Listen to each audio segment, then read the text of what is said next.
In the following videos, I want to look at algorithms that do the triangulation. The culmination of the algorithms that we're going to look at is an algorithm that runs in n log n time, and it can do the triangulation. To see why we need an algorithm, if I go back to the previous slides where I proved that the triangulation is always exist, this proof gives us an algorithm, but is not a very efficient algorithm, because the algorithm that comes from this proof is that find a point, the leftmost point, connect its edges, go through all the edges of the polygon, check whether they intersect or not. So let's at least linear time.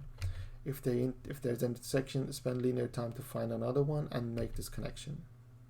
So therefore, this proof gives us a linear time algorithm to find only one connection, or to connect two things together. To do a full triangulation, therefore I need to repeat this omega n times. So therefore this proof basically only gives us an n squared solution for triangulation, which is not sufficient. It's not fast enough. So and it turns out we can do better. The algorithm we're going to look at next can do this triangulation in n log n time. So therefore it's much faster. And I have to say something about triangulation. So triangulation is a very fundamental problem. And the best known algorithm for triangulation is Bernard Chazelle's linear time algorithm for triangulation. So surprisingly, given any simple polygon, you can triangulate in linear time. But the proof is extremely complicated. In fact, I haven't read it at all.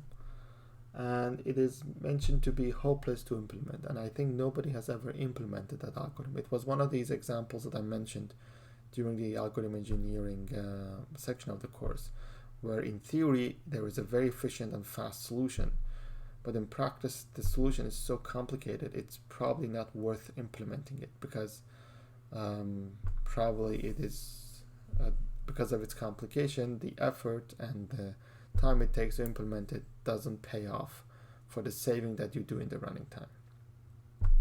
So that algorithm is purely theoretical algorithm. But instead we're going to look at an algorithm that is more practical. It's a very simple sweep line algorithm.